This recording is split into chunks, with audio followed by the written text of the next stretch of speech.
all about pending karma, and लाल किताब is all about remedies and remedies. तो होता क्या है, when you know both the subjects, you know best of both the worlds. So basically क्या है, आप homeopathy भी जानते हो, आप आयुर्वेदिक भी जानते हो, आप एलोपैथी भी जानते हो. तो based on your convenience, based on patient जो आया है आपके पास, उसकी कन्वीनियंस पे आपको जो अच्छा लगता है, आप उसी हिसाब से उसका समाधान करते हो, उसकी प्रॉब्लम समझते हो.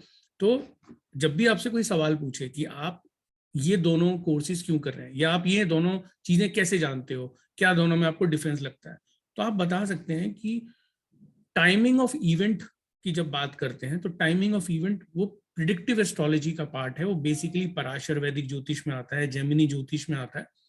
तो उसमें आपको जितनी भी वर्ग कुंडली होती है, जैसे D9 जो मैंने पढ़ा रहा हूँ आपको, और उसके अंदर जो पहली मेरी कुछ क्लास हुई थी, तो उसमें मैंने D4 चार्ट यानी चतुर्थांश चार्ट के बारे में बताया था, और D10 चार्ट होता है जो कि कर्म को देखने के लिए होता है. तो पराशर जी ने बहुत सारे सूत्र दिए हैं. तो और जितना डिफिकल्ट लाल किताब है, उतना पराशर ज्योतिष भी है, क्योंकि उसके अंदर कॉन्सेप्ट आता है षड बल, विमशोपक बल. तो वो भी डिफिकल्ट है, वो भी कोई आसान नहीं है.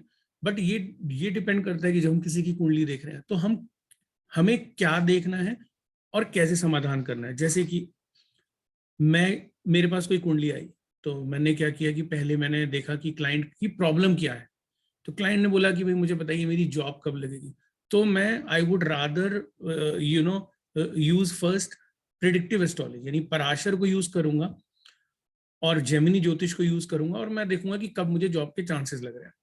फिर उसके बाद मैं देखूंगा, क्योंकि क्लाइंट मुझसे उन्होंने बोला कि मुझे रेमेडी भी चाहिए, तो मैं ये देखूंगा लाल किताब के हिसाब से कि कौन सी रेमेडी दूं, क्योंकि मैं आपको पूरा 9 प्लैनेट्स का पेंडिंग कर्मा पढ़ाऊंगा.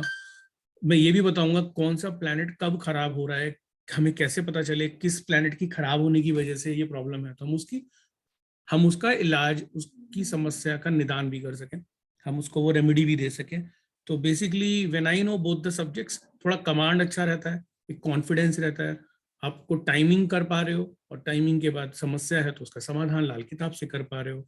और अगर वो पूछते हैं कि सर कोई पर्टिकुलर कोई पेंडिंग कर्मा दिख रहा है आपको मेरे चार्ट में, है तो वो भी बताइए, और उसका भी समाधान बताइए. तो लाल किताब, when you know Lal Kitab, तो you can also let them know कि अच्छा मुझे ये मतलब आपको पता है, आपको उसे बताने की जरूरत नहीं है क्लाइंट को. आपको पता है कि किस प्लैनेट की वजह से क्या प्रॉब्लम है, तो आप प्रॉब्लम बताइए कि आपने पास्ट लाइफ में ऐसा किया होगा, या आपसे ऐसा कुछ घटना हुई होगी, या आपके परिवार वालों से ऐसा हुई होगी.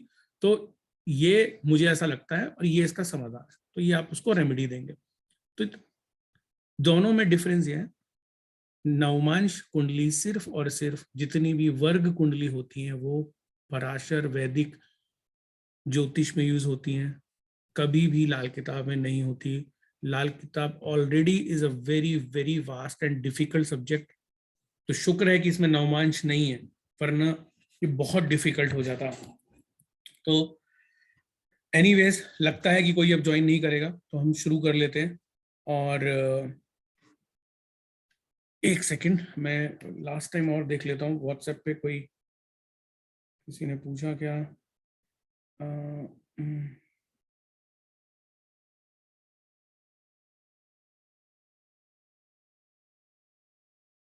एक सेकेंड.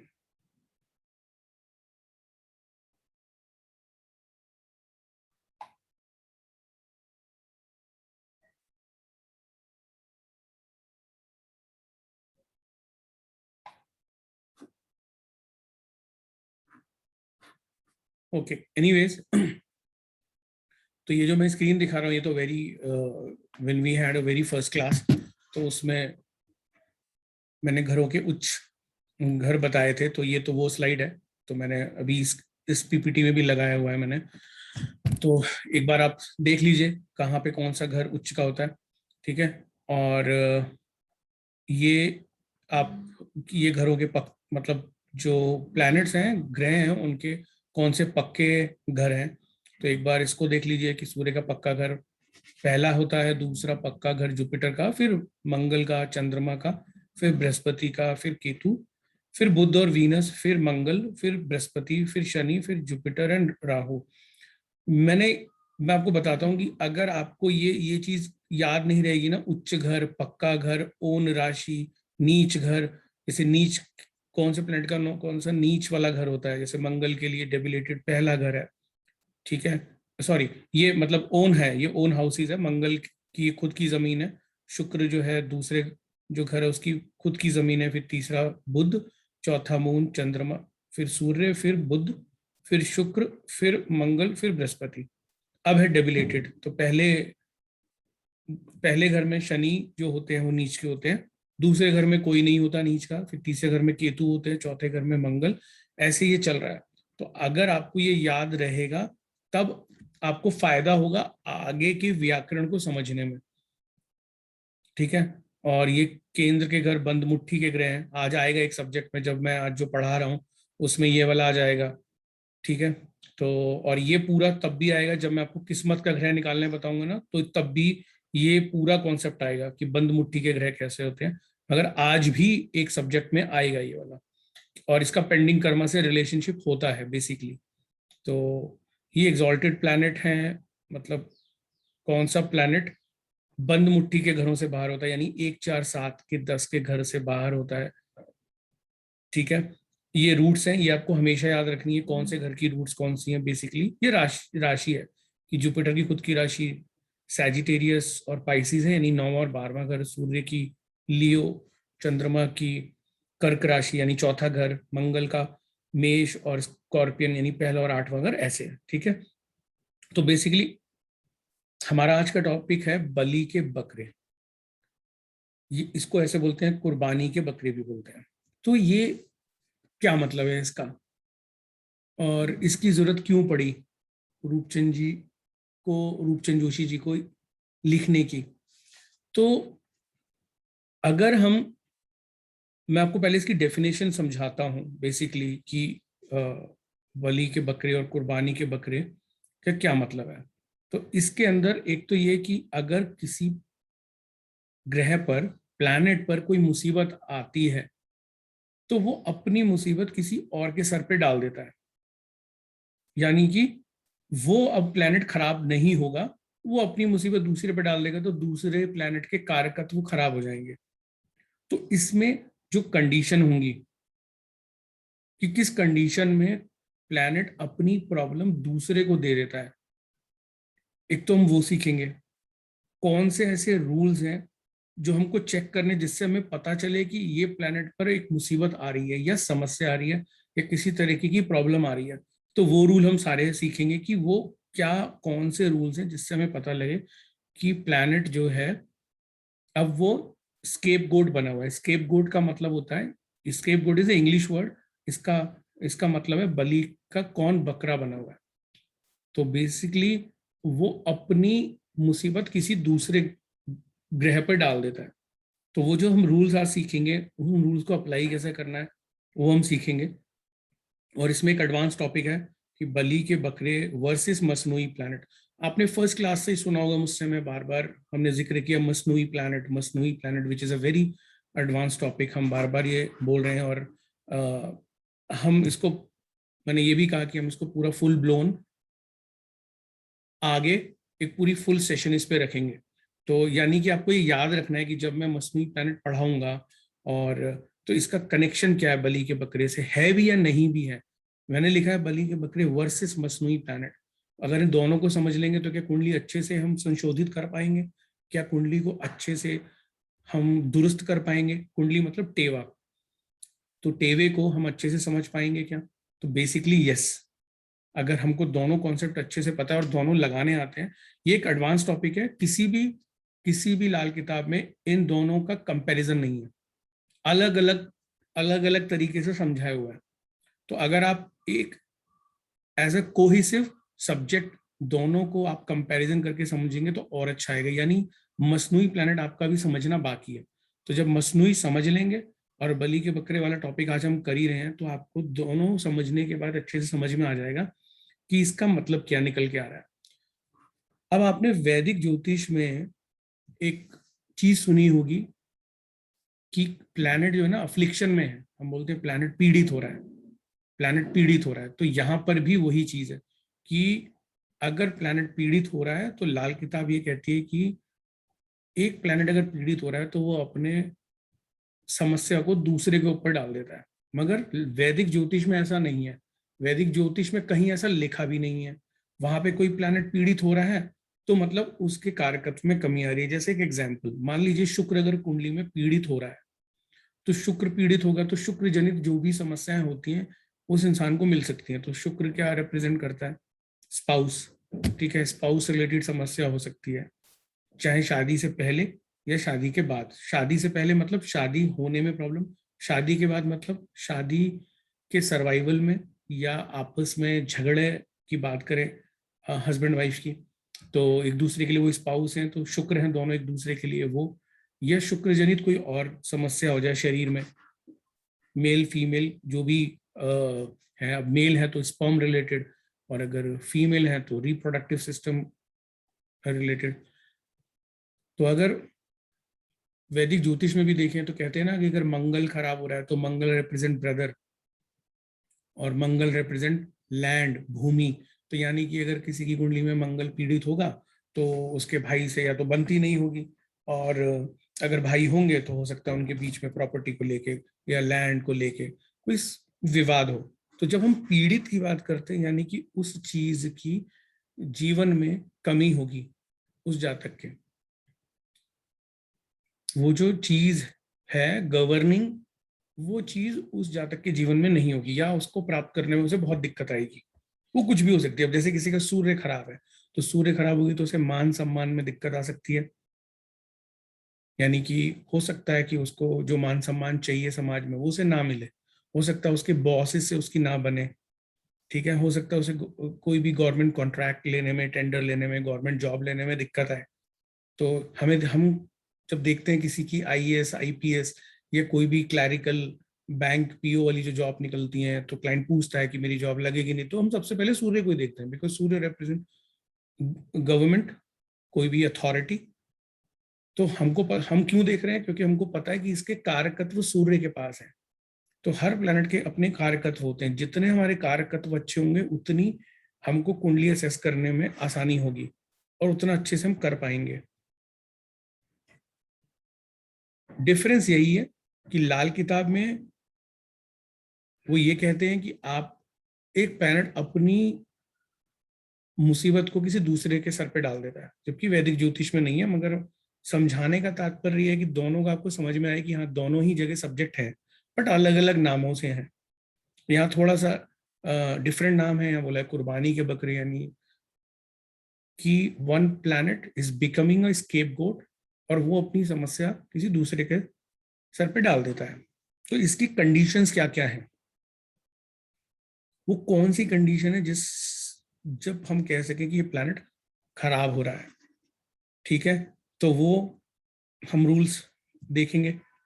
उन रूल्स को अप्लाई कैसे करना है वो हम देखेंगे। उन रूल्स को कैसे चेक करना है वो हम देखेंगे। और बेसिकली फिर जब हम मसनूई प्लैनेट करेंगे तो उससे कैसे और हमें समझने में आसानी होगी तो वो हम करेंगे। तो बलि के बकरे यानी कुर्बानी के बकरे का मतलब ये है, जो डेफिनेशन है बहुत सिंपल। अगर कोई प्लैनेट नष्ट हो रहा है यानी कि कोई प्लैनेट पीड़ित हो रहा है, कमजोर हो रहा है, खराब हो रहा है, कैसे हो रहा है? या तो टक्कर से, मैंने बताई थी आपको पहले वाले सबसे पहली वाली क्लास में। टक्कर यानी 6 और 8 का जो होता है, जो कि षडाष्टक योग होता है वैदिक ज्योतिष में, और यहाँ होता है टक्कर। तो आपको याद आएगा। एक होता है दृष्टि। तो दृष्टि, मैंने आपको दृष्टि भी बताई थी।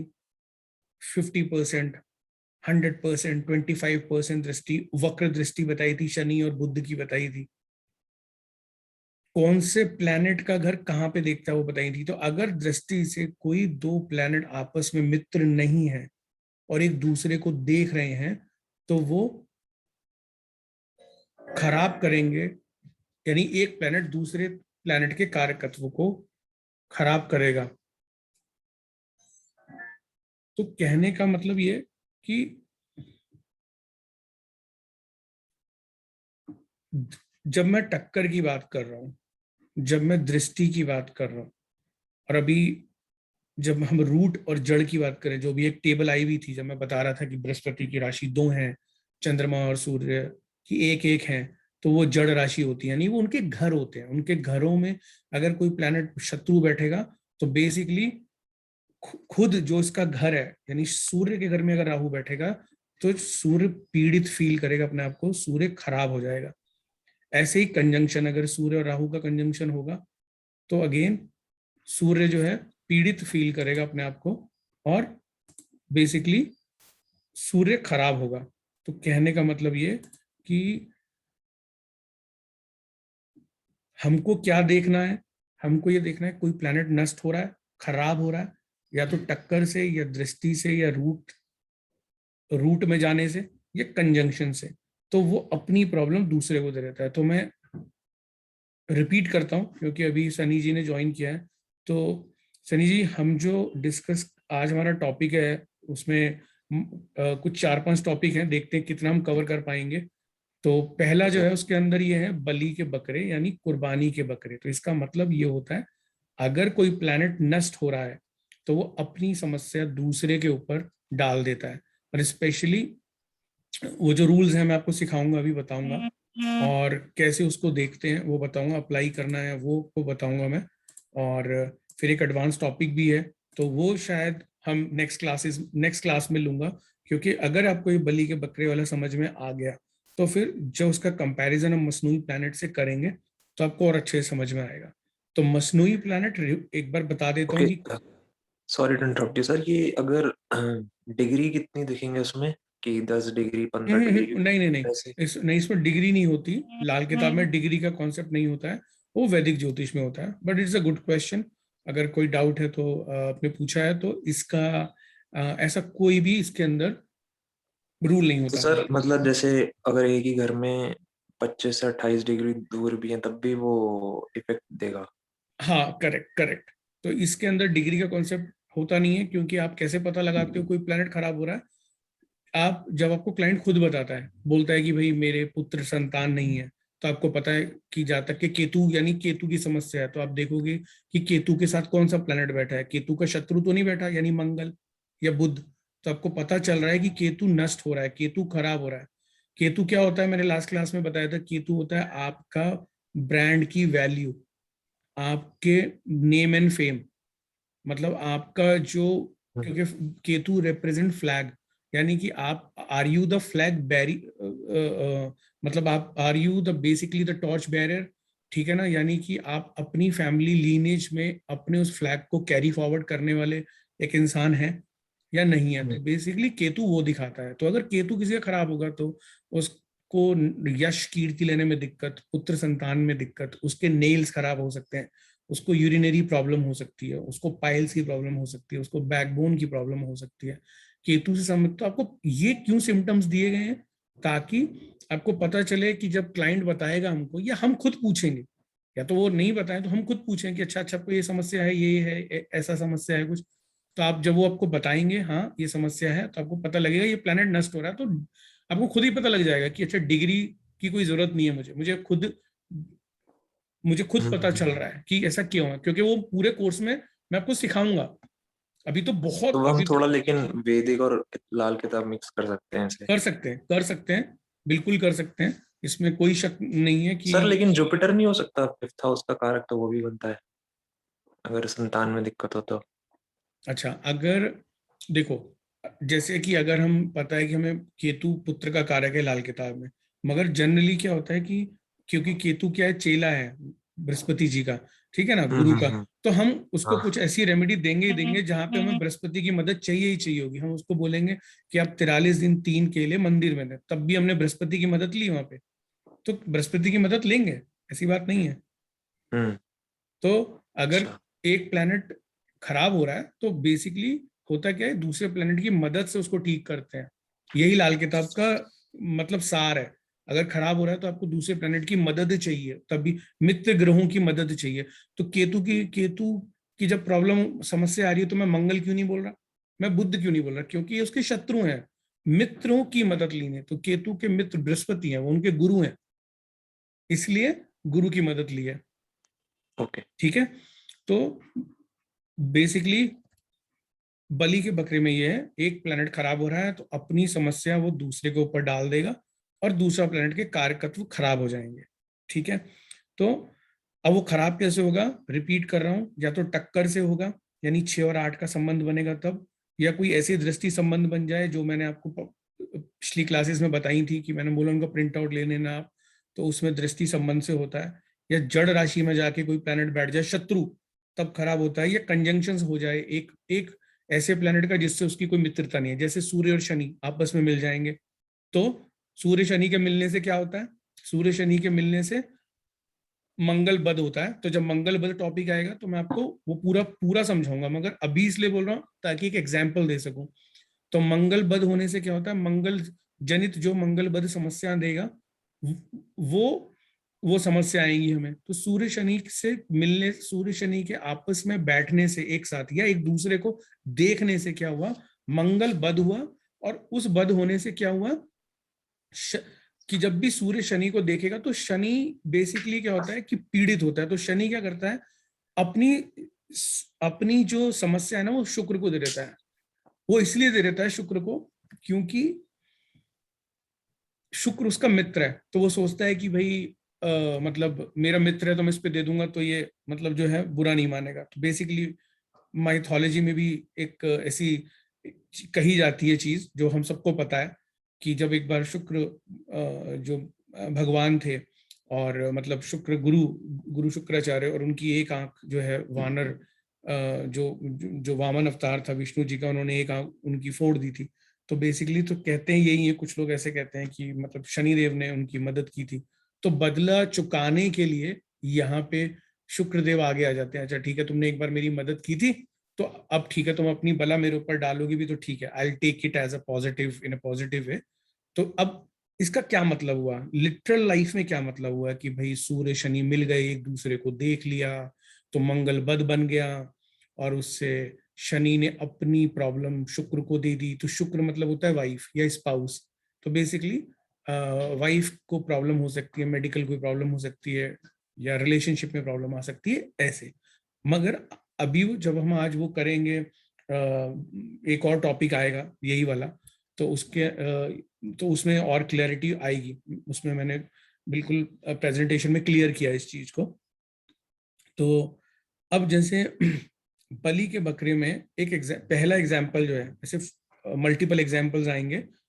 तो शुक्र अपनी जो समस्या है ना वो चंद्रमा को दे देता है, यानी शुक्र मतलब वाइफ, चंद्रमा मतलब मदर। यानी कि पहली बात तो ये दोनों मित्र नहीं है, ठीक है, आपस में दोनों बेनिफिक हैं मगर मित्र नहीं है। तो मैंने यहाँ पे चंद्रमा लिखा हुआ है 7वें घर में। 7वां घर किसका है, शुक्र का है, क्योंकि शुक्र के कौन से घर है जहां पे मेरा कर्सर है, दूसरा और 7वां, ये उसकी जड़ राशि है, यहाँ पे उसका अधिपत्य है, शुक्र की जमीन है। अब शुक्र के घर में जब चंद्र देव आएंगे यानी मून आएगा तो बेसिकली क्या होगा, यहाँ पर शुक्र जब पीड़ित होगा तो वो कहेगा मैं क्यों पीड़ित हूं, तो वो अपनी समस्या ना वो कहता है कि भाई चंद्रमा को दे देता है। यानी कि कई बार ऐसे कहते हैं, ऐसा कहते हैं, ठीक है, कि जिनका चंद्रमा 7वें घर में होता है कुंडली में, तो उनकी जब शादी हो जाती है तो कहते हैं कि शादी के बाद जैसे ही घर में बहू आती है तो क्या होता है कि जो लड़का होता है उसकी माता की तबीयत खराब होने लगती है बेसिकली, या तो बहुत ज्यादा हो जाती है या फिर मतलब बहुत कुछ बड़ा मिसहैप हो जाता है, ऐसा ऐसा कहते हैं, ठीक है। इवन ये भी कहते हैं कि अगर वर्ष फल में जिस साल चंद्रमा आ जाए 7वें घर में और अगर शादी हो चुकी है पहले से ही तो उस साल फिर माता की तबीयत खराब हो जाती है।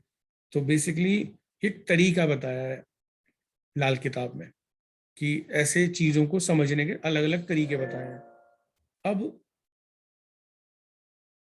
दूसरा, अब हमने एक रूल समझ लिया कि शुक्र अपनी समस्या, बस ये सिर्फ एक ही उसके लिए है कि अगर 7th में चंद्रमा है सिर्फ उसी केस में बलि बन रही है उसकी, बाकी और किसी केस में नहीं।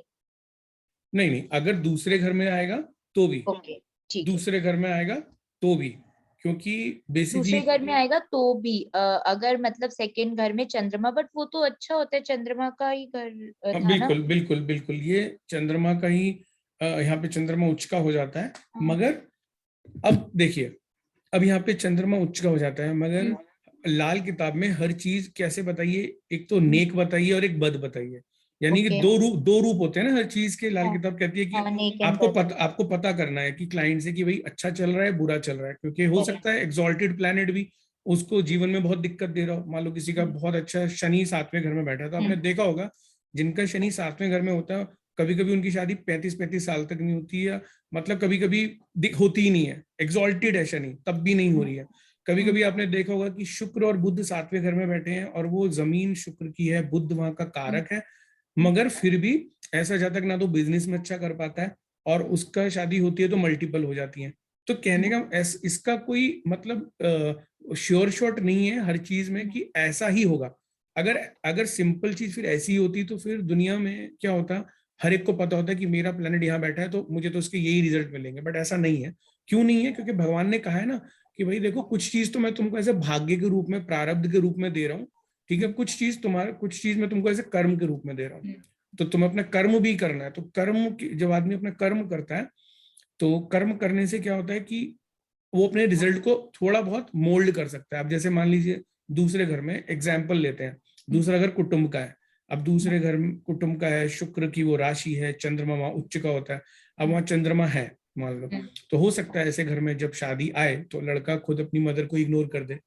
देर मे बी अ पॉसिबिलिटी, वो बोले कि मतलब अपनी माता के साथ संबंध काट ले कुटुंब से, कि बोले वो मतलब अपनी खुद की लाइफ में इतना व्यस्त हो गया कि इग्नोर करने लगा।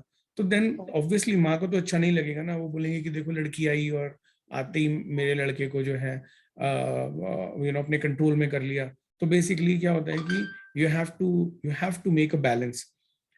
तो यही बात है, मतलब यही कर्म वाली बात है। तो ये चीज कहीं पर भी हो सकती है, ये चीज कहीं पर भी हो सकती है। तो उच्च है, मगर उच्च में भी प्लैनेट खराब हो सकता है तो हमारे किसी। बेसिकली वीनस के घर में ही ना 2 and 7 में ही करेक्ट करेक्ट करेक्ट करेक्ट। बाकी सिम्टम्स। देखो बाकी सिम्टम्स हैं और इसमें एक चीज और भी है। देखो ऐसे समझाता हूं मैं, ये अच्छा क्वेश्चन है। बेसिकली जब हमने कहा दूसरा और सातवां, ठीक है, अब मैंने दूसरा और सातवां इसलिए रखा क्योंकि अभी हमने ना बाकी घरों के पेंडिंग कर्मा के रूल नहीं किए, तो हमें और क्लैरिटी आ जाती। अब मान लो एग्जाम्पल ऐसे लेते हैं कि शुक्र को हमने बेसिकली डाल दिया छठे घर में, ठीक है, हम शुक्र को पीड़ित करना चाह रहे हैं जानबूझकर ताकि हमें कॉन्सेप्ट समझ में आए। तो आप ये देखो शुक्र का मित्र तो है मतलब बुध, और बुध के घर में जो है छठे घर में आ रहे हैं, मगर शुक्र फिर भी वहां पीड़ित हो रहे हैं, नीच के हो जाते हैं। करेक्ट है ना? हो सकता है यहां पर भी हो सकता है कि शुक्र जब आएंगे और पीड़ित हो रहे हो, एक तो चलो शुक्र हमने यहाँ बैठा दिया, दूसरा हमने क्या किया, हमने शनि को ना दूसरे घर में बैठा दिया, ठीक है। तो अब मैं कुछ कॉन्फ़िगरेशन कर रहा हूं, मैंने अपने हिसाब से अपने मन से शुक्र को यहाँ बैठा दिया आपको सिखाने के लिए सबको, और शनि को मैंने दूसरे घर में बैठा दिया। ओके, अब हम एक काम करते हैं, अब हम एक ऐसा चीज कर लेते हैं कि शुक्र हमने यहाँ बैठा दिया और हमने सूर्य को 11वें घर में बैठा दिया। अब मैं क्या करता हूं, मैं लिख देता हूं, ठीक है। अब ताकि आप खुद भी ऐसे कॉन्फ़िगरेशन खुद भी बनाना सीखें, अच्छा होगा। तो अगर आप खुद भी सीखेंगे ना, तो यहाँ पे कर दिया हमने सूर्य, यहाँ पे कर दिया हमने सैटर्न, यहाँ पे कर दिया हमने वीनस। अब मैं पूरी कोशिश कर रहा हूं कि मैं शुक्र को पीड़ित करूं, मैं पूरी कोशिश कर रहा हूं। तो जब मैं शनि को वहां बैठा रहा हूं तो शनि की दृष्टि यहाँ पे आ रही है, क्योंकि मैंने जब दृष्टियां पढ़ाई थी तो मैंने बोला था दूसरे घर के प्लैनेट छठे घर के प्लैनेट को देखते हैं। अगर आपने, ठीक है, एक बार दृष्टि वाला जरूर पीछे रिवाइज करना। एक तो मैंने शुक्र को कैसे खराब किया, उसको प्लेसमेंट दी खराब, दूसरा उस पर डाल दी शनि की दृष्टि, ठीक है। तीसरा मैंने क्या किया, मैंने सूर्य जो इसका मित्र नहीं है शुक्र का, मैंने उसको उसके स्थान से ना 6 और 8 घर दूर बैठा दिया, टक्कर लगवा दी यहां से 6 और 8 की। आया समझ में? अब तक मैंने क्या क्या किया। मैंने और बुरा करने के लिए ना एक काम करता हूं, मैंने और बुरा करने के लिए मैंने यहाँ पे बैठा दिया इसको, क्योंकि चंद्र से भी इनकी दोस्ती नहीं है, तो एक काम करते हैं, चलो चंद्र को यहीं रहने देते हैं, 7वें घर में रहने देते हैं, ठीक है। और अगर आपका मन करे तो हम एक यहाँ पर भी कर सकते हैं, which ever way you like it. Okay, मैंने यहाँ पर भी कर दिया, तो कहीं पर भी मान लो। तो बेसिकली मैंने 5वें में भी रख दिया, 7वें में भी रख दिया। तो मैं शुक्र को कह रहा हूँ कि तुम्हें मैंने इतना पीड़ित कर दिया कि शनि की दृष्टि भी आ रही है, सूर्य से षडाष्टक भी बैठे हो, और चंद्रमा तुमसे एक घर या तो आगे बैठा है या पीछे बैठा है। तो यानी सांझी दीवार के थ्रू भी शुक्र जो है काफी पीड़ित हो रहा है। अब शुक्र क्या करेगा? शुक्र कहेगा कि मैं पीड़ित हो रहा हूं ना, तो ठीक है, मैं अपनी समस्या ना चंद्रमा पे डाल देता हूँ। तो बेसिकली क्या होगा कि ऐसे जातक को, चंद्रमा मतलब क्या होता है? Liquid cash. चंद्रमा क्या होता है? बेसिकली क्या है? आपकी जो मतलब चलित जिसे कहते हैं ना, जमा पूंजी जो होती है, जिसमें जिसमें जिसमें जो चंचला लक्ष्मी जो होती है, चंचला लक्ष्मी, वो है। तो बेसिकली वो उसको रखने में जहां तक को दिक्कत आ सकती है, यानी कि क्लाइंट के पास पैसे इतने आ ही नहीं रहे कि वो सेव करें, खर्चे ज्यादा हो रहे हैं, ठीक है। और वो खर्चे हो रहे हैं, वो खर्चे कहाँ कर रहा है? हो सकता है अपनी मदर के इलाज पे कर रहा हो, है ना, ये भी हो सकता है। तो बेसिकली ऐसे समझना है। तो चंद्रमा क्या होता है? हो सकता है चंद्रमा हो सकता है हमारा खुद का, क्लाइंट का, उसकी खुद की मेंटल साइकी हो सकती है, उसके खुद के साइकोलॉजिकल इश्यूज हो सकते हैं, हो सकता है वो अपने ही इलाज में लगा रहा हो, ये भी हो सकता है ना, ऐसे। तो मैंने क्या किया, कहीं पे भी खराब होगा तो वो बलि डालेगा मून पे। करेक्ट करेक्ट करेक्ट, तो फिर एब्सोल्युटली ऐसे राइट। तो 9 प्लैनेट्स में से ऐसे बलि के अगर आगे भी जैसे कॉन्सेप्ट्स आएंगे तो एक बंदे के तो काफी प्लैनेट्स ऐसे खराब हो जाते होंगे। हाँ, तो तभी तभी तो एस्ट्रोलॉजर की जरूरत पड़ती है। Okay, because astrologer, Venus moon भी खराब करेगा, ऐसे और प्लैनेट्स भी, तो हम क्या सबकी रेमेडीज कराते रहते हैं? देखिए, अगर क्लाइंट क्लियर कट होगा ना, सबसे अच्छी बात क्या होती है, आपको बहुत ही कम क्लाइंट ऐसे मिलेंगे जो क्लियर कट होते हैं, जो सिंपल कहते हैं कि मेरे सर 2 ही सवाल हैं, एक तो ये मेरी जॉब नहीं लग रही, या मेरे पास जॉब है तो मैं उन्नति नहीं कर रहा हूँ, या तीसरा ये सर व्यापार कर रहा हूँ मगर उसमें उतना मतलब प्रॉफिट नहीं दिख रहा, या बोलेगा सर कि मेरे मेरे ना मतलब ऐसा बोल सकता है कि मेरे बच्चे नहीं हो रहे हैं, मेरी शादी को 5 साल हो गए हैं या 7 साल हो गए हैं, मतलब क्लियर कट बोलेगा वो आपको। और जो क्लियर कट में सिंपल से पता चल जाएगा आपको कि प्लैनेट 1 या 2 खराब हो रहे हैं, बस आपको पता चलेगा। यानी देखिए, अगर वो बात कर रहा है कि जॉब नहीं स्टेबल हो रही, जॉब में स्टेबल नहीं हो पा रहा हूँ, बार बार करता हूँ छूटती है, तो आपकी कुंडली देखने से पहले ही आपको समझ में आ जाएगा कुछ ना कुछ इसका संबंध शनि से, क्योंकि Shani it's your profession, 10th house का मालिक होता है ना वो। तो सबसे पहले कुंडली में आप क्या ढूंढोगे? आप 10th हाउस को ढूंढोगे और शनि को ढूंढोगे। क्या है, अगर आपको लगे कि शनि अरे यार एक्सॉल्टेड बैठा है 7वें घर में, तो भी यार दिक्कत आ रही है इसे, तो आप देखेंगे कि शनि के कहीं शत्रु ग्रह से खराब तो नहीं कर रहे, इसे टक्कर तो नहीं मार रहे कोई 6-8 से, या ऐसे करके। देखिए, क्वेश्चन को जितना आप खुद के लिए भी सिंप्लीफाई करेंगे ना, उतना अच्छा है। जब भी क्लाइंट आपसे मल्टीपल सवाल करे तो आप साफ कहें, शुरुआती दौरों में कह सकते हैं आप, और मेरे ख्याल से शुरुआती के जितने भी एक्सपीरियंस हो जाएं, जितना आप ऐसे कह के चलेंगे उतना क्लाइंट के लिए फायदेमंद है। आप उसे कहिए सर देखिए, मुझे लिस्ट मत दीजिए अपनी दुखों की, आप अपनी दुखों की लिस्ट मत दीजिए, आप मुझे अपनी समस्या बताइए। दुख और समस्या में फर्क है कि सर दुख मत समझाइए, दुख मत सुनाइए, दुख तो आपने अपने पेरेंट्स को भी बताया होगा, अपने स्पाउस को भी बताया होगा।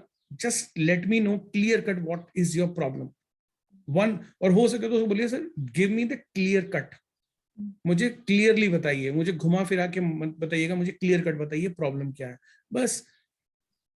क्योंकि अगर आप ऐसे ढूंढेंगे ना 9 प्लैनेट ये वो, तो फिर आप अपने लिए समस्या खड़ी कर रहे हैं। यू बीइंग एन एस्ट्रोलॉजर, आपको सिर्फ और सिर्फ क्या पूछना है कि प्रॉब्लम बताइए। अभी कल एक हमारी क्लास चल रही थी, तो उसमें सनी जी थे, प्रेडिक्टिव एस्ट्रोलॉजी वाली क्लास थी, तो उसमें मैं एक एग्जांपल दे रहा था कि जब भी डॉक्टर के पास कोई पेशेंट जाता है तो डॉक्टर यही कहता है कि मेरे पास लिमिटेड 5 से 10 मिनट है, जिसके लिए आपने मुझे जो कंसल्टेशन है 600 रुपये 800 रुपये दिए हैं, ठीक है, रिसेप्शन पे आपने दिए हैं, अब आप मुझे समस्या बताएं क्या है। तो वो समस्या बताता है, क्योंकि समस्या नहीं बताएगा तो डॉक्टर का काम बढ़ जाएगा। और मैं ये एग्जांपल दे रहा था कि वो फिर डॉक्टर ये तो नहीं करेगा कि भैया काम करो, मैं तुम्हारा पूरी बॉडी का अल्ट्रासाउंड करता हूँ या सीटी स्कैन वाली मशीन में लेटा देता हूँ और पता करूंगा खुद तुम्हें क्या समस्या है, तो वो नहीं करना। वो खुद कहता है क्लाइंट से भाई समस्या बताओ क्या दिक्कत। और देखिए, आधी प्रॉब्लम तो उसकी कैसे दूर हो जाती है, क्लाइंट को खुद पता होता है कि मेरा गला खराब है तो मैं ईएनटी के पास जाना है ना। अगर उसको पता है कि मेरी ये समस्या है, मेरे को बोन्स में प्रॉब्लम है तो मुझे ऑर्थोपेडिक के पास जाना है। मुझे अगर नर्व रिलेटेड कोई प्रॉब्लम है तो मुझे बेसिकली न्यूरोसर्जन के पास जाना है, तो जितना क्लियर कट सामने वाला होगा ना, उतना आपको मजा आएगा कुंडली देखने में, किसी की समस्या बताने में। और जितना सामने वाला बंदा उलझा होगा ना, तो आपको पता भी होगा कि मैं कितना ही इसे समझा दूं, कितनी इसकी प्रॉब्लम का वो बता दूं, मगर शायद मतलब उस समस्या का समाधान ना मिले। तो बेसिकली मेक इट सिंपल, बस ये है उसका आंसर, मैं ऐसे बोलूंगा उसको। दूसरा एग्जाम्पल लेते हैं अब हम। ओके, जो मैं अभी बता रहा था, अब आप इसमें देखिए, ये एग्जाम्पल है जिसमें सूर्य की वजह से शनि पीड़ित हो जाता है, और जिसके पीड़ित होने की वजह से, क्योंकि इसके दो एजेंट है राहु केतु, तो वो भी पीड़ित होते हैं, तो वो क्या होता है, फाइनली इसका असर शुक्र पे जाता है। अब आप सोच रहे होंगे, अब अचानक से राहु केतु कहां से आ गए? अभी जस्ट 5 मिनट पहले मैं बोल रहा था, अगर शनि पीड़ित होगा तो अपने मित्र को वो हैंड ओवर कर देता है अपनी समस्या, यानी शुक्र को। तो जब हम मसनूई प्लैनेट करेंगे, तब उसमें समझ में आएगा कि जो शुक्र होता है वो राहु केतु से मिलकर बनता है। तो बेसिकली यहाँ पे क्या है कि जब शनि ने अपनी समस्या राहु को या केतु को दी, तो इनवेरिएबली, इनडायरेक्टली वो प्रॉब्लम गई शुक्र तक। तो यह पूरा रूल समझेंगे तो जब मसनूई प्लैनेट कराऊंगा तो आप ये रिकॉल कर सकते हैं स्टेटमेंट, कि स्टेट वे सूर्य शुक्र तक कैसे आई समस्या, थ्रू राहु केतु आई। ठीक है, तो अगर मैं इसमें आपको चीज समझाता हूं, एक यहां पे बैठा है सूर्य छठे घर में, तो जब हम पेंडिंग कर्मा करेंगे सूर्य का, तो उसमें सूर्य का छठे घर में होना अच्छा नहीं बताया जाता है। तो ऑब्वियसली मैंने एग्जाम्पल क्या लिया, मैंने सूर्य को एक बुरे घर में बैठाया आपको समझाने के लिए। शनि फिर भी 12वें घर में अच्छा होता है, तो सूर्य अपनी दृष्टि कहाँ डाल रहा है, सूर्य अपनी दृष्टि कहाँ डाल रहा है, 12वें घर में। तो देखो, मैंने आपको जो फर्स्ट क्लास समझाई थी उसमें मैंने बताया था, नीचे वाला चार्ट देखो आप, तो मैंने बताया था कि छठे घर का प्लैनेट 12वें घर के प्लैनेट को देखता है, खाली घर को नहीं, प्लैनेट को देखता है। तो यहाँ पे जब शनि पीड़ित होने लगा, तो शनि ने कहा भैया ठीक है, एक बार मैंने शुक्र जो मेरे मतलब भगवान जो गुरु शुक्राचार्य हैं, तो बेसिकली जो है अब उनका समय आ गया है कि वो मेरी मदद करें। तो उन्होंने क्या किया कि अपनी जो समस्या थी ना, वो शुक्र के ऊपर डाल दी। तो अब ऐसे में क्या होगा कि शुक्र जनित जो प्रॉब्लम होती है, समस्या होती है, वो देखने को जीवन में, लाइफ में मिल सकती है। तो अब मान लीजिए कोई क्लाइंट आता है, वो शुक्र जनित कोई समस्या बताता है, चाहे वो रिप्रोडक्टिव ऑर्गन्स रिलेटेड कुछ समस्या हो, स्पर्म रिलेटेड हो, शादी हो, एनीथिंग, चाहे वो कहता है मेरे जीवन में मुझे लग्जरी चाहिए, मेरे जीवन में लग्जरी नहीं है, तो वो भी शुक्र है। तो आप देख लीजिए उसको रिवर्स करके, मतलब इट्स अ रिवर्स इंजीनियरिंग। आप देख लीजिए कहीं शुक्र खराब शनि की वजह से तो नहीं हो रहा, कहीं शनि पीड़ित तो नहीं हो रहा 6-8 बैठने की वजह से, कोई उसका दुश्मन ग्रह शनि को तो नहीं देख रहा। तो आप ऐसे एनालॉजी लगाइए, मतलब इट्स अ रिवर्स इंजीनियरिंग, आप ऐसे देख रहे हैं। थोड़ा सा मतलब डिफिकल्ट है, मगर बेसिकली है भी नहीं अगर आप देखेंगे तो, क्योंकि हम पूरे रूल्स के साथ समझ रहे हैं, एक एक चीज समझ रहे हैं, तो हमें कोई दिक्कत नहीं आएगी। क्यों? क्योंकि हम एक एक चीज समझ रहे हैं, हम जड़ राशि समझ रहे हैं, हम ये फ्रेंडशिप। लगना, सॉरी सर, ये लगना में ही लगाना है कि जैसे वर्षफल में भी लगेगा ये ऑब्वियसली, बट वर्षफल में जैसे भी जैसे वर्ष सूर्य वर्षफल में आ गया मेरे 6th हाउस में, ठीक है, और लग्ना में सामने शनि नहीं बैठे, सॉरी वर्षफल में सामने शनि नहीं बैठे और लग्ना में बैठे हैं, तब भी इफेक्ट करेगा? थोड़ा सा कंफ्यूजिंग हो गया। हाँ मैं बताती हूँ, जैसे सूर्य वर्षफल में 6th हाउस में आ गए, जैसे आपने यहाँ बना रखा है, ओके ओके। ठीक है, और शनि नहीं है अभी 12वें घर में अच्छा, वर्षफल, ओके बट लग्ना में शनि 12वें में ही बैठी हूँ, ओके तब ओके। करेगा क्या हिट ये? तब भी लग सकता है, करेक्ट ये करेक्ट, एब्सोल्युटली राइट, तब भी। क्यों? क्योंकि मैंने एक बार आपको बताया था कि वर्षफल कुंडली is nothing but a kind of a transit, it kind of a transit. मतलब उसमें आपने देखा होगा, जिनको वैदिक की नॉलेज है, ठीक है, तो वैदिक में क्या होता है, और भृगुनंदी नाड़ी की जिनको नॉलेज है, तो उसमें क्या कहते हैं कि सर जब मेरा बृहस्पति लग्न में फर्स्ट हाउस में था ना, और ट्रांजिट में बृहस्पति जो है मेरा, या शनि मेरा 9th हाउस में आ गया, तो सर मेरी उस समय ना बहुत उन्नति हुई, मुझे जॉब मिली। तो खुद सोचने वाली बात है, उस समय क्यों मिली? क्यों? क्योंकि शनि का जुपिटर के साथ 5-9 का कॉम्बिनेशन बन गया। Okay 5-9 combination is generally considered good, generally, वो भी लाल किताब में भी, जिसको हमने बुनियाद का नाम दिया है। तो यहाँ पर भी वो एनोलॉजी आपने जो बोला लग सकती है। आपने बोला कि वर्षफल कुंडली में सूर्य छठे में आ गया और लग्न कुंडली में शनि यहाँ था, तो ये शनि और सूर्य बेसिकली यही यही कह रहे हैं ना आप यहाँ पे, ये वाली एनोलॉजी बताया ना?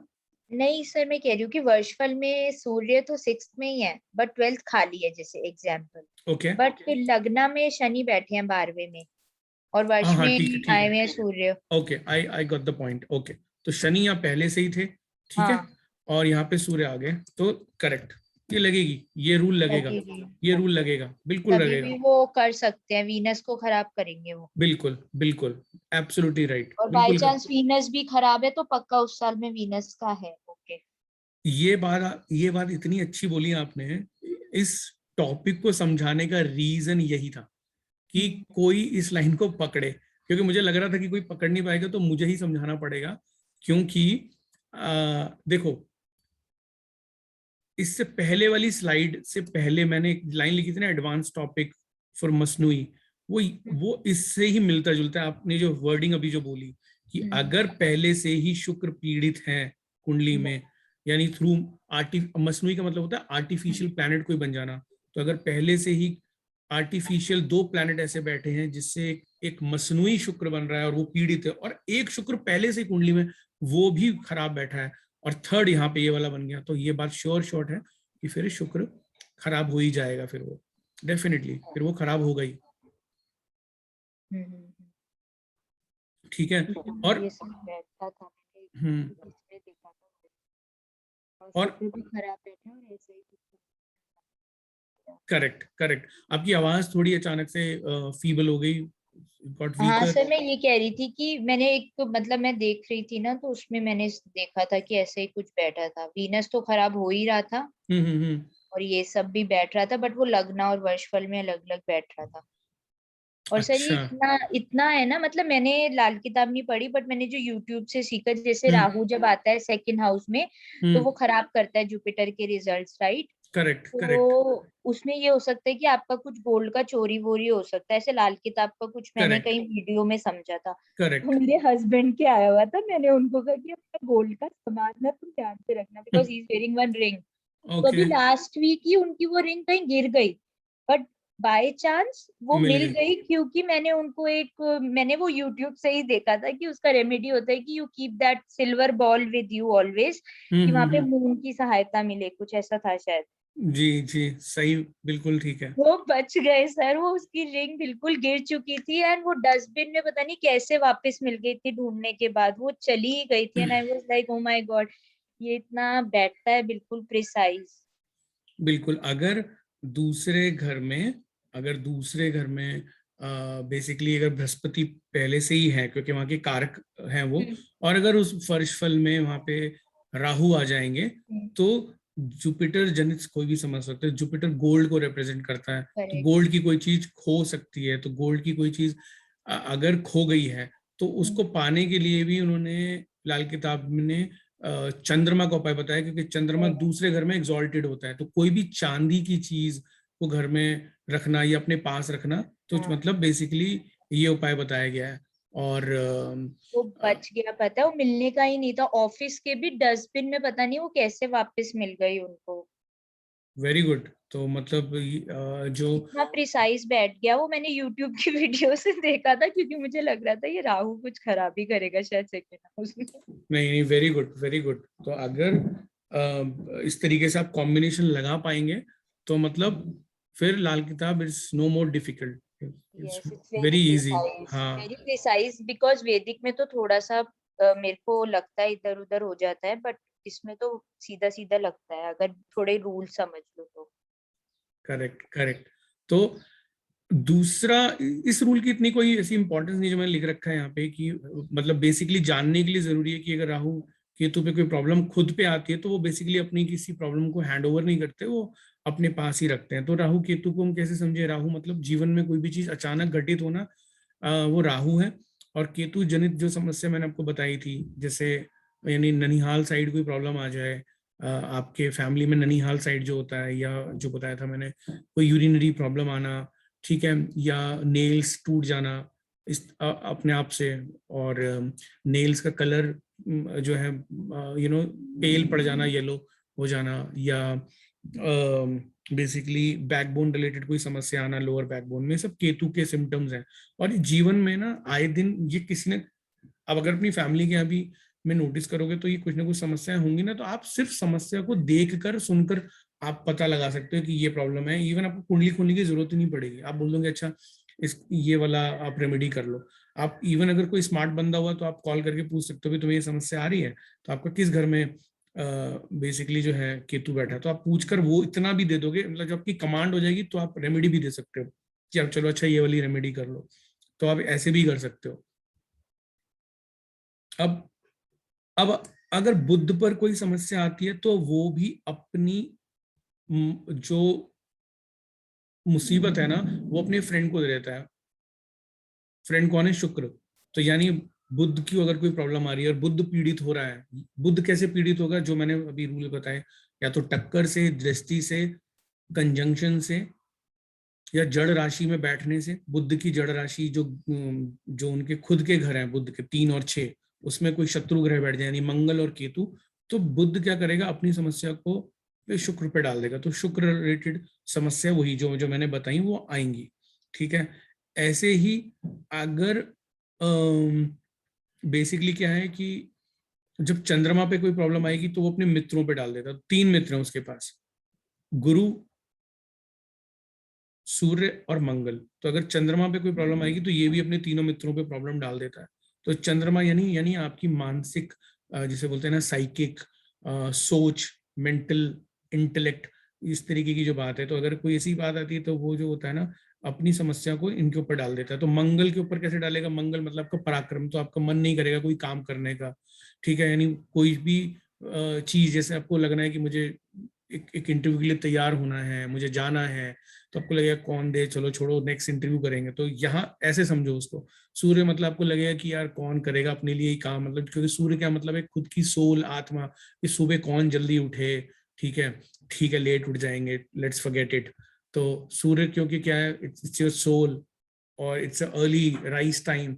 तो वहीं से आपको लगेगा अरे छोड़ो, मतलब अपना खुद का कमिटमेंट किए हुए आपको लगेगा छोड़ो नेक्स्ट इंटरव्यू देंगे, कुछ करेंगे। तो सूर्य आपका सम्मान है, मान सम्मान है। आप बोलोगे कौन करे इतना, कौन देखे, कौन पिता की सेवा करे? जो भगवान ने कष्ट दिए ना वो तो आके ही रहेंगे, ये तो मेरे भाग्य में लिखा है। तो ऐसा इंसान ऐसी सोच रखता है।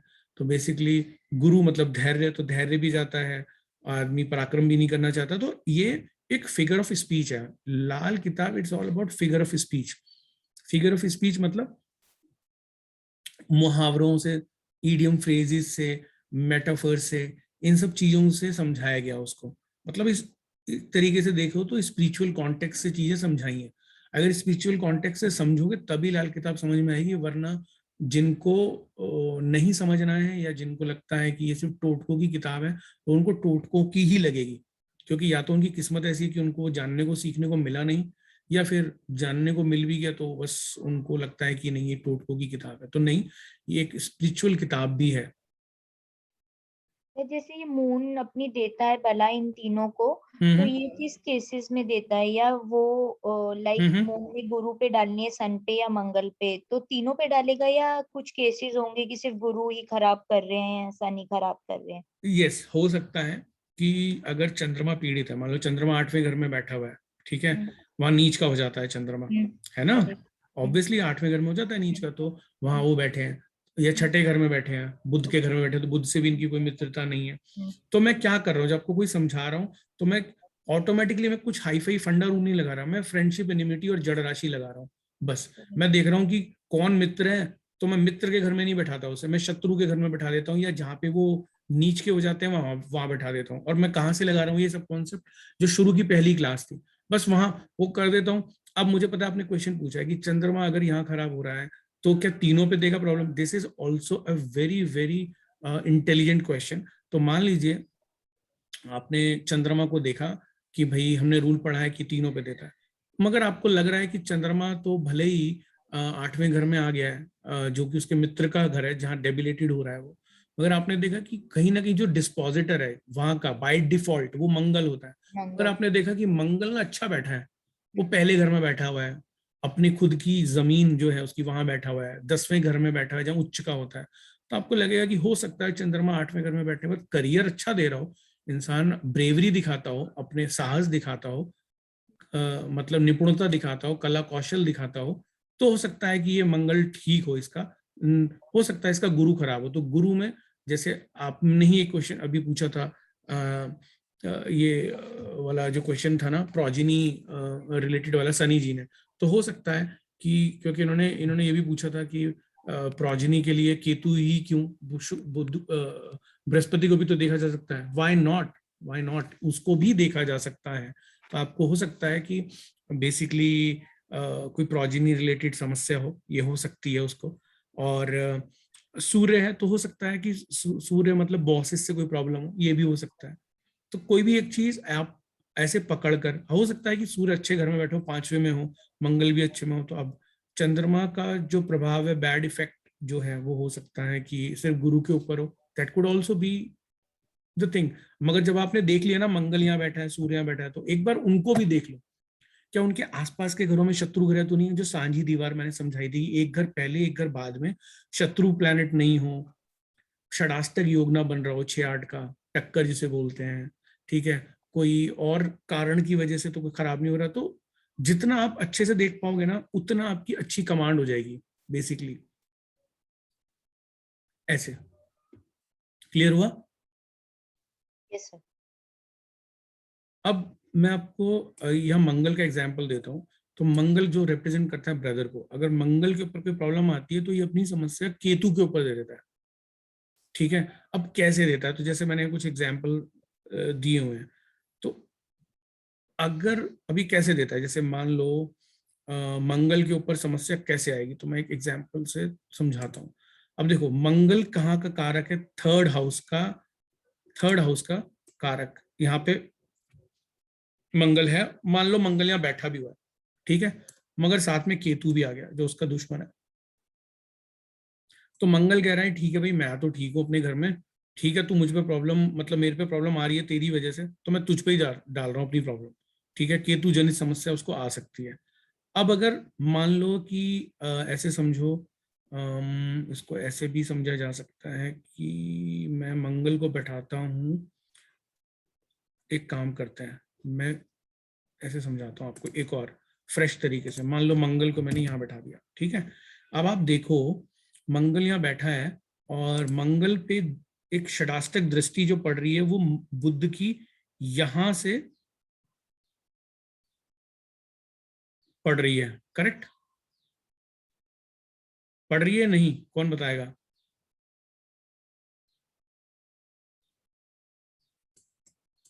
नहीं, ये शायद 9वीं दृष्टि होगी, करेक्ट? ये तो 9वीं है ना सर, ये तो 9 से पड़ेगी शायद।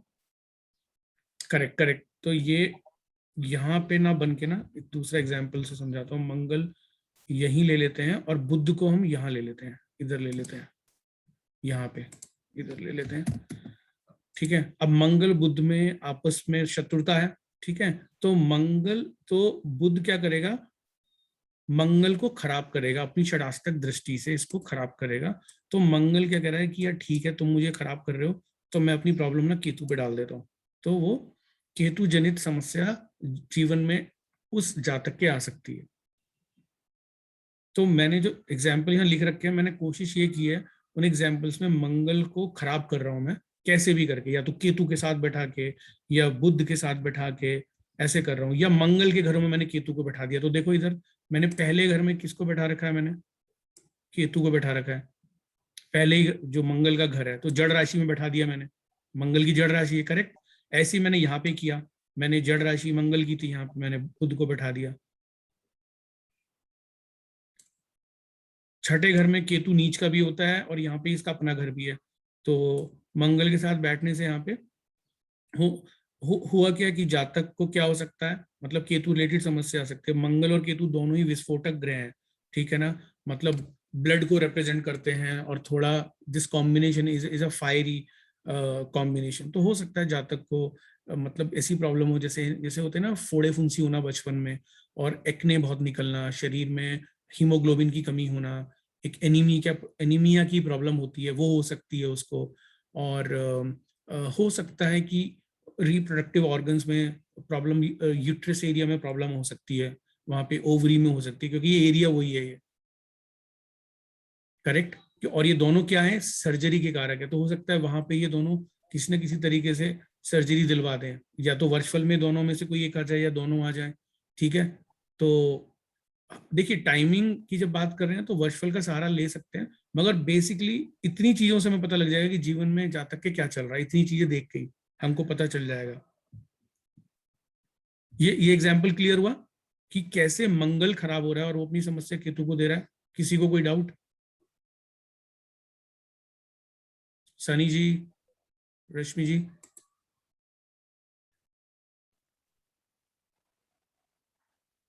नहीं।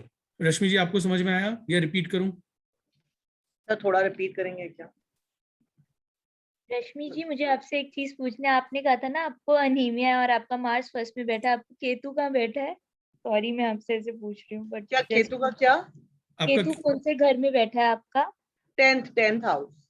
ओके हाँ यहाँ पर यहाँ पे इनका केतु है। ओके ओके मून यहाँ- मेरा 8th हाउस में है, तो मैं वो देख रही थी कि okay okay okay okay okay okay but okay इनको जैसे इन्होंने बताया था ना कि अनीमिया था, तो मैंने तभी पूछा कि इनका मार्स कुछ हो रहा होगा शायद। ओके। और रश्मि जी बुध आपका शायद 3rd हाउस में, करेक्ट 3rd हाउस में, बराबर है ना? तो यहाँ पे है आपका। तो देखो मैं आपको एक चीज बताता हूँ। जी जी जी। जब भी देखो बुध की ये राशि है 3rd जो है ना, बुध, आप सोचोगे कि बुध यहाँ है तो अच्छा होगा, मगर जनरली बुध यहाँ पे अच्छा नहीं माना जाता लाल किताब में 3rd हाउस में। तो बेसिकली मंगल यहाँ का कारक है, तो जब मंगल ये मतलब प्रिडोमिनेंटली इसे मंगल का घर बोला जाता है और बुध का कम बोला जाता है। तो जब यहाँ बुध आ जाता है ना, बुध यहाँ पे 3rd हाउस में, तो ये मंगल को खराब करता है बेसिकली। तो मंगल मतलब अगेन रिप्रेजेंटेशन ऑफ ब्लड, ठीक है। और एक तो रूल ये हुआ कुंडली के हिसाब से। दूसरा आप ये समझो कि एक चीज बता रहा हूं समझाने के लिए सिर्फ, और बहुत अच्छी चीज है वो ये कि जब हमने हाँ, शुक्र शनि नहीं डालना है इधर, खाली यही 3 ग्रह डालना है। नहीं समझाने के लिए, क्योंकि टॉपिक जो है ना वो मंगल खराब कर रहे हैं ना, मंगल को खराब करने के लिए हम कैसे कर सकते हैं। तो कुंडली में आपकी सिर्फ हमें पता चल रहा है कि बुध खराब कर सकता है मंगल को, और केतु क्यों खराब कर सकते हैं, क्योंकि ये मंगल के दुश्मन है, ओके है ना, ये मंगल के दुश्मन है। एक मिनट रुकिए, मुझे फिर वापस वो प्लानिटरी वाली मेरे पास एक टेबल है दिखानी पड़ेगी आपको। देखो ये वाली टेबल देखो आप, तो इस टेबल में आप ये देखो मंगल ये रहा, और इसके शत्रु कौन है, दिख गए ना? हेलो, हाँ सर। है ना?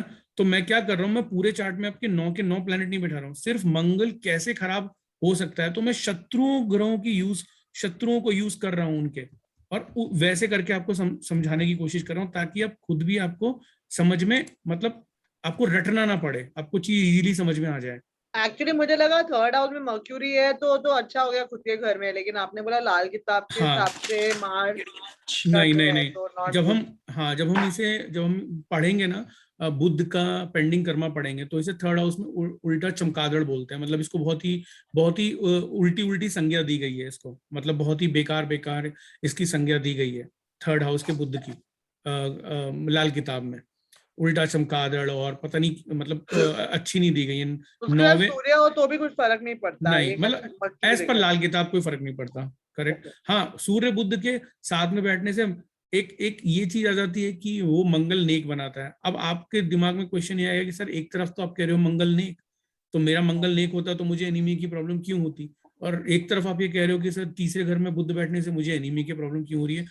It is the best example guys, कि जिसमें हमने क्लाइंट के साथ बात करके ना हमें ये पता चल गया कि सूर्य बुध एक साथ होने से भी 3rd हाउस में मंगल नेक नहीं बन रहा। तो मसनूई का एक कॉन्सेप्ट होता है कि जब भी सूर्य बुध एक साथ बनेंगे तो वो मतलब इसमें होता है कि मंगल नेक बनाता है, मगर मंगल नेक होता तो ब्लड रिलेटिव कोई समस्या नहीं होती, करेक्ट। इसका मतलब हमें पता चला, हमने क्लाइंट से बात करी, तो इसका मतलब ये है कि सूर्य बुध की प्लेसमेंट वहां ज्यादा हेल्प शायद नहीं कर रही, इट्स अ 50-50, मगर as we go by the statement from the client. अगर क्लाइंट बोलता है कि नहीं मुझे समस्या है, तो आपको पता लग रहा है क्लियर कट कि जो पहले घर में मंगल बैठा है और 10वें घर में जहाँ केतु बैठा है, इनका धोखे का एक संबंध बन रहा है। आपको याद होगा मैंने फर्स्ट क्लास में एक थियरी बताई थी कि पहले घर के प्लैनेट के लिए 10वें घर का प्लैनेट धोखे का होता है। That is the reason I am telling it is one of the best example जहाँ पे हम हर चीज यूज कर रहे हैं, दृष्टि भी, धोखा भी, टक्कर भी। It is I mean I am very thankful to Sonia ji, is one of the best example. Yes, क्यों? बिकॉज इन्होंने बोला था ना अनीमिया, तो आपने जैसे बोला कि हाँ। मंगल खराब, फिर मुझे याद आया कि इसका फर्स्ट खराब कैसे हो रहा है। Correct, it is one of the best example. क्योंकि कई बार क्या होता है, लगता है कि हमने पढ़ लिया धोखे का कॉन्सेप्ट, बट हमें समझ में नहीं आता कि सर यूज कैसे करें, ये तो यूज नहीं हो रहा, यूज कैसे करें, यूज नहीं हो रहा। बट मैं बता रहा हूँ, हमने अच्छी बात है कि हमने जस्ट स्टार्टिंग की क्लास में इसको हम समझ रहे हैं, क्योंकि जब हम आगे पढ़ेंगे तो आप खुद बोलेंगे अरे सर ये तो पहले 10वें का सर धोखे का कॉन्सेप्ट आ रहा है ना सर, अरे सर देखो सर इसका दूसरे का 11वें से धोखे का आ रहा है, तीसरे का 12वें से धोखे का आ रहा है, चौथे का पहले घर से धोखे का आ रहा है। अभी केतु धोखा हो रहा है तो फिर मतलब क्या प्रॉब्लम आ रही है यहाँ पे? वही जो आपने बताया कि ब्लड रिलेटिव जो प्रॉब्लम बताई आपने कि शरीर में खून की कमी, एनीमिया, ये वो वाला। Okay sir. हाँ और हाँ। कुछ नहीं ना, जैसे अगर समझो भाई था मेरा, गुजर गया। Oh okay okay, real brother? Real brother. कितने साल पहले की बात है और के भाई की एज क्या थी? सर एक ही साथ वो पैदा हुआ और 10 दिन में गुजर गया। Oh okay okay. उसको भी खून की कमी थी या ऑक्सीजन नहीं पहुंचा था और गुजर गया। तो सन दिखा रहा है ना, अब सन का प्रॉब्लम होगा, तो इसके हिसाब से मैंने ये किया कि I lost my brother. Okay okay, अच्छा। और उधर भी खराब किया ना शायद, क्या क्या चीज? उधर भी खराब किया ना मार्च। Right right right. तो ना बेस बहुत साल पहले ना ये मैंने मेरी कुंडली मेरी मम्मी ने दिखाई थी, मेरी बहुत साल पहले दिखाई हुई। मेरी कुंडली देख के किसी ने बोला था कि इसको अगर ब्रदर होगा तो वो गुजर चुका होगा। वो मैं अचानक से, आपने बोला केतु के इधर सन लिखा है तो मैंने तो जस्ट ऐसे ही बोल दिया, पर मुझे कभी ये समझा नहीं कौन, मतलब ऑब्वियसली अब भी समझ रही हूँ मैं। तो मेरे को वो भी लगा कि एक रीजन हो सकता है कि नॉट हैविंग, आपने बोला कि बच्चों में या बच्चों में प्रॉब्लम आता है, सन में प्रॉब्लम आता है, अभी तो आप थोड़ी देर पहले बोल रहे थे। देखो अगर जब जैसे मैंने बताया कि तीसरे घर में जो कि सिबलिंग्स का है, ठीक है, तीसरे अगर सिबलिंग्स का होता है, तो अगर तीसरे घर में बेसिकली कुछ ऐसे प्लानिटरी कॉन्फ़िगरेशन हो तो तीसरा घर खराब हो जाता है। तो या तो मंगल का ऋण लग जाता है, या यानी मंगल मतलब कि जब तीसरा घर है तो सिबलिंग्स का ऋण जिसे बोलते हैं, ठीक है, यानी सिबलिंग मतलब ब्लड का ऋण, ब्लड, समझ रहे हैं। और जितने भी पितृ दोष होते हैं, जितने भी पितृ ऋण होते हैं, मतलब आप ये देखिए उसमें आधे से ज्यादा वो ब्लड से रिलेटेड होते हैं, ब्लड से रिलेटेड। चाहे वो माता का ऋण है तो वो ब्लड है, पिता का ऋण है तो वो ब्लड है, भाई बहन, बुआ बेटी मासी, ये सब ब्लड के ऋण है। ये मैं सब आपको सिखाऊंगा, मगर आपको बता रहा हूँ एक स्पिरिचुअल कॉन्टेक्स्ट सिखा रहा हूँ आपको। अगर कोई बोलता है किसमें होता है ऋण, प्रकृति का ऋण, अजन्मे का ऋण, कहीं पे कोई ऐसी किसी के साथ हीनियस अपराध करना, एक वो ऋण भी होता है, जिसमें 11वां घर आता है। मैं आपको वो भी सिखाऊंगा, जिसमें क्या होता है कि आपने किसी की फसल जला दी, किसी की प्रॉपर्टी आपने हड़प ली, किसी की आपने घर में आग लगवा दी, किसी के खिलाफ आपने कुछ ऐसी चीज कर दी कि उसके बच्चे जो हैं बेचारे, माँ बाप नहीं रहे और उनको मतलब उनकी जो जिंदगी थी वो दर दर की ठोकरें खानी पड़ी, तो उसका श्राप लगता है। तो बेसिकली हर चीज मैं आपको सिखाऊंगा। It is again over and above from the 9 planet का, एवरी क्लासेस का ओवर एंड अबव मैं आपको सिखाऊंगा, एक लेक्चर दूंगा उसमें आपको सब बताऊंगा ये। तो जब थर्ड हाउस हमको पता लग रहा है कि अगर पीड़ित था, तो Rashmi ji lost her brother at the very early age, तो थर्ड हाउस हमें दिख रहा है कि सूर्य, देखो आप इनकी अगर एक कुंडली में देखेंगे तो अगर वैदिक ज्योतिष में, क्योंकि रश्मि जी पहले डिस्कस कर चुके, केतु हटा के वहां सूर्य डालिए ना तो मालूम। केतु का 10th हाउस में, हाँ जी, और मर्क्यूरी के साथ सन है थर्ड हाउस में। हाँ ओके ओके ओके। और केतु का है आपका 10th हाउस में। ओके, 3rd हाउस में मर्क्यूरी विद सन है और 10th हाउस में केतु है और Shani is in 2nd house with शुक्र। हाँ यस करेक्ट। तो ये रखते हैं, यहाँ पे रखते हैं। तो देखो अभी ना इनकी कुंडली में, जब आज मैं ना एक वो भी पढ़ा रहा हूँ बेसिकली अंधी कुंडली, तो इनकी कुंडली में एक अंधी कुंडली का भी कॉन्सेप्ट अभी अभी आएगा, जस्ट 2 स्लाइड बाद ही आएगा, वो भी मैं आपको सिखाऊंगा। तो उसमें अभी आपको रश्मि जी क्लियर होगा अभी, मतलब ये नोट तो कर लिया हमने, मैं अभी आपको बताऊंगा, 1-2 स्लाइड बाद ही आएगा वो, तो ये सब क्लियर हो जाएगा आपको। तो बेसिकली अगर वैदिक ज्योतिष भी हम बातें कंबाइन करें तो तीसरा हाउस है ना पापकर्त्री दोष में है। क्यों? क्योंकि दूसरे घर में शनि है और चौथे घर में राहु है। और अगर हम इसको ट्रांसलेट करना हो लाल किताब में, तो अगर आपको मैंने एक अचानक टक्कर का एक कॉन्सेप्ट समझाया था, एक मैंने आपको सांझी दीवार समझाई थी, प्लीज प्लीज प्लीज आप उसको एक बार जरूर रिपीट करके देख लो, जरूर देख लेना उसको, कि मैंने एक अचानक टक्कर बताई थी कि जो अचानक टक्कर होती है, एक तो यहाँ से लगती है बेसिकली, इधर से फर्स्ट हाउस से, वेयर इज माय मार्कर, यहाँ से, और अगर मार्स अगर गुरु के साथ है तो वो फर्क नहीं पड़ता, मेरा गुरु के साथ है ना मार्स। हाँ आई कंप्लीटली अंडरस्टैंड, मगर हम क्या कर रहे हैं मोटा मोटा, चलो हमने गुरु भी बैठा लिया, हम मोटा मोटा ये समझ रहे हैं कि अगर ये कुंडली किसी के पास जाएगी तो सबसे पहले वो जो देखेगा ना, सबसे पहले वो ये देखेगा कि ये अंधी कुंडली है, और अभी हम उस पर चलते हैं।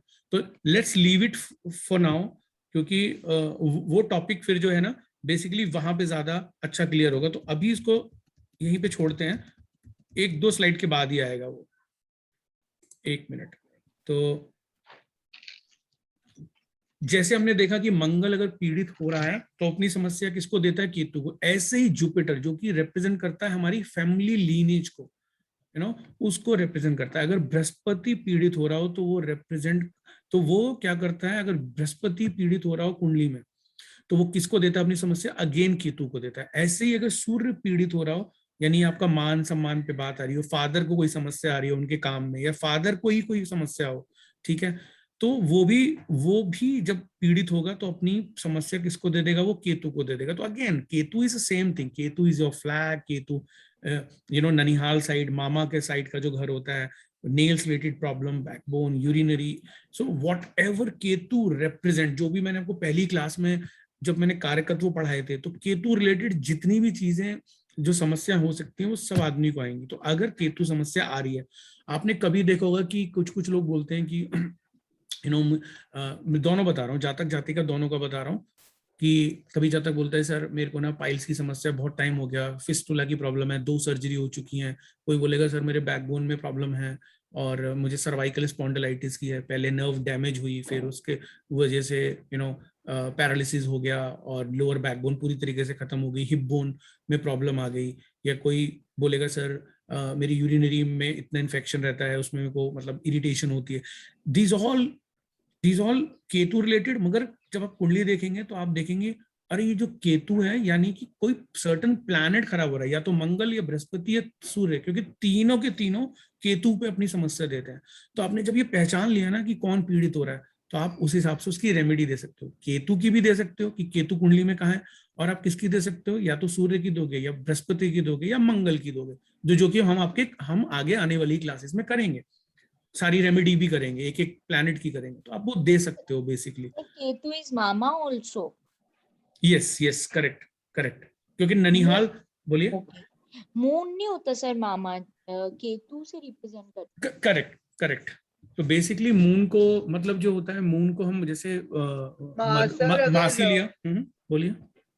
मेरे मामा भी बहुत यंग एज में गुजर गए थे हार्ट अटैक से, तो अच्छा। वो भी एक इशू। मेरे को ये सब लग रहा था कि ये सब केतु रिलेटेड ही होगा ना। अच्छा ओके। तो एक ही मैन था पूरे फैमिली में, वो गुजर गए, मतलब मम्मी के साइड पे। या फिर केतु मामा जी। Yes correct. क्योंकि मामा इसलिए क्योंकि हम ननिहाल बोल रहे हैं, तो ननिहाल साइड क्या होता है? नाना नानी मामा आते हैं ना, तो ननिहाल में जो आता है वो सब केतु है। जितना मतलब नाना का साइड, पापा वाली साइड को कौन से प्लैनेट से देखते हैं? हाँ आपको फादर वाली साइड देख लिया, राहु से देखेंगे आप। फादर वाली साइड देख लीजिए राहु, और कभी कभी जुपिटर भी लेते हैं। और इसमें मून और केतु वैसे दोनों कंसीडर। दोनों, करेक्ट करेक्ट पर करेक्ट। सैटर्न जैसे चाचा वगैरह और जो बड़े चाचा ताऊ, हाँ, हाँ, उनको सैटर्न से। उन चाचा ताऊ को सैटर्न से, यस यस।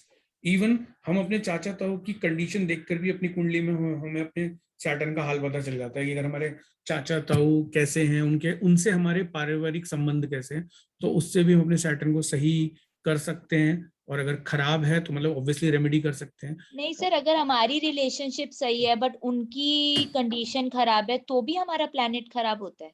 देखिए कई बार क्या होता है कि ना क्लाइंट बोलता है कि सर मेरे चाचा ताऊ से नहीं बन रही है, तो एज ए रेमेडी कभी कभी एस्ट्रोलॉजर बोलते हैं कि एक काम करो, आप अपना सैटर्न अच्छा करने के लिए ना आप अपने पारिवारिक संबंध अपने चाचा ताऊ से बना लो अच्छे। और चाहे वो आपको माफ करें नहीं करें, चाहे गलती किसी की भी हो, बट टाइम टू टाइम कभी कॉल करते रहा करो, कभी उनको विश कर दो, कभी कोई गिफ्ट भेज दो, कभी मतलब वो दिखे तो नमस्ते कर लो और दिखे तो पैर छू लो, कि बेसिकली वो अपना हाथ ना रोक पाए आशीर्वाद देने से, आप इतने पीछे पड़ जाओ। क्योंकि ये बिकॉज आपको अगर आप नहीं करेंगे तो बेसिकली कौन करेगा, क्योंकि घर में ही हो सकती है रेमेडी, उसके लिए मंदिर जाने की कोई आवश्यकता नहीं है। तो क्लाइंट के ऊपर होता है, क्लाइंट बोलता है नहीं सर मैं तो नहीं जा पाऊंगा, मेरे को तो सर ईगो है, मतलब उन्होंने हमसे, तो वो बात फिर अलग हो जाती है, वो फिर पर्सनल चॉइस हो जाती है। बट बताया ऐसे ही जाता है कि आप अपने संबंध अच्छे कर लीजिए, है ना। अब ये जो रूल थे वही रिपीट कर रहा हूं मैं, कि अगर कोई भी प्लैनेट खराब हो रहा है दृष्टि से, जड़ राशि यानी रूट्स में कोई दुश्मन ग्रह बैठ जाए, टक्कर से हो जाए 6-8 की, धोखे का कॉन्सेप्ट आ जाए जो कि 1 और 10 का होता है, 2 11 का होता है, मतलब एक एक घर बढ़ाते चलिए, ठीक है। तो धोखे से हो जाए, जो अभी हमने बिल्कुल एक एग्जाम्पल रश्मि जी की कुंडली में देखा भी लाइव, तो वो हमेशा याद रखने के लिए आपके हमेशा काम आएगा वो। और क्या बोलते हैं, एक है कनेक्टिंग डोर जिसको बोलते हैं सांझी दीवार, ठीक है वो। और फ्रेंडशिप एनिमिटी टेबल आप हमेशा याद रखें, तो आपको हमेशा बलि के बकरे, इन 4-5 रूलों को लगाने के बाद, 6 रूल हैं, इनको आपको इजीली पता चल जाएगा कि कौन सा प्लैनेट। ऐसे नहीं है कि अगर गुरु मतलब बहुत मतलब मैंने हमेशा पढ़ा है ये कि अगर गुरु आपका एक्चुअली घर भले उसके 9 या 12 हो, लेकिन अगर वो कभी आपके लग्न कुंडली में पहले घर में बैठा होता है ना, तो वो छोटी छोटी चीजों को रेक्टिफाई खुद कर लेता है आपके ग्रहों को। ऐसा होता है क्या? कैसे कैसे, सॉरी। जैसे अभी फर्स्ट हाउस में मार्स विद गुरु बैठा जुपिटर, है, राइट? अच्छा।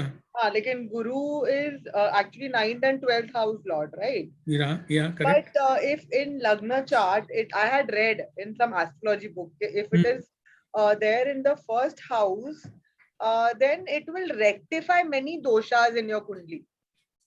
Even if you have lot of doshas in your kundli, तो वो मतलब मैं आपको अपना एक्सपीरियंस ही बताती हूँ कि बहुत चीजों से मैं बची हुई हूँ लाइफ में, मतलब मुझे ऐसा लगता है। मतलब you know I have been blessed, ऐसा नहीं है, भले 1-2 प्रॉब्लम्स होंगे पर आई थिंक वो सबके लाइफ में है। बट जिस तरह से मुझे बचा दिया गया है, तो मुझे कहीं ना कहीं लगता है वो गुरु का मेरे पे उतना हाथ है। जैसे मतलब वो मुझे पता नहीं है, मैंने रीड भी किया था, तो आप अच्छी तरह से बोल पाएंगे वो, you know, because I see myself very aggressive, mass personality तो है मेरी, एट द सेम टाइम गुरु का भी बहुत मेरे लाइफ में ये है, मतलब importance, as in like it exist. तो मेरे को वही पूछना था, ऐसा होता है क्या कि अगर गुरु कोई कोई जगह पे आपकी कुंडली में है तो वो बहुत सारे दोष आपके क्लियर करता है या अच्छा माना जाता है, ऐसे है? देखिए बृहस्पति जो होता है ना, बेसिकली एक मतलब ऑब्वियसली कहीं भी बैठा हो कुंडली में, कहीं पर भी बैठा हो, तो कहीं ना कहीं आपको बचाने की कोशिश तो करता है वो, और एक उसकी दृष्टि। और लग्न और फर्स्ट और 9th हाउस तो वैसे भी बहुत मैजिकल हाउसेज हैं बृहस्पति के लिए। तो क्योंकि उसमें से 2 घर तो उनके मित्रों की हैं, तो पहला घर और 5वां घर, तो ये बड़े ही मैजिकल त्रिकोण लक्ष्मी स्थान है। तो यहाँ बैठते हैं तो क्या करते हैं, यहाँ बैठने के बाद एक तो 5वें घर को देखते हैं, 7वें को देखते हैं, ठीक है, और 9वें को देखते हैं। 5वें में बैठेगा तो तब भी 9वें को देखेंगे, फिर पहले को देखेंगे। तो मतलब अपने आप में जैसे बोलते हैं बेस्ट प्लेसमेंट तो है ही, बट एनीवेज कहीं पर भी बैठेंगे तो कहीं ना कहीं जुपिटर बचाने की कोशिश करता है क्लाइंट को, कि भाई कहीं मुसीबत में है तो चलो इसे निकाल लो, कहीं कुछ फंस रहा है तो चलो इसको थोड़ा बहुत, इसको कुछ ना कुछ ग्रेस पॉइंट देके इसको निकाल लिया जाए वहां से। तो डेफिनेटली बृहस्पति ऐसा काम कार्य करते हैं क्योंकि अगर बृहस्पति नहीं करेगा तो कौन करेगा, क्योंकि राहु केतु शनि का काम तो आपको फंसाने के लिए होता है, मतलब वो क्या होते हैं ना, ढूंढ रहे होते हैं मौका कि कब इसको फंसाया जाए, कहीं पर भी कैसे ये वो स्लिप, थोड़ा सा स्लिप हो जाए अपने धर्म कर्म के कार्यों में, कहीं पे कहीं अच्छा कार्य से चूके और हम इसको फंसाएं, कहीं पे ये क्रोध करे तो हम इसको फंसाएं, कहीं पे ये मृग तृष्णा में जाए, लालची बने, कहीं कुछ किसी के साथ चीटिंग करे, कहीं के साथ कुछ हो जाए, हम इसको फंसा ले। मगर बृहस्पति कभी ऐसा नहीं करता। बृहस्पति पीड़ित होगा तो क्या हो सकता है, बृहस्पति पीड़ित होगा तो देखो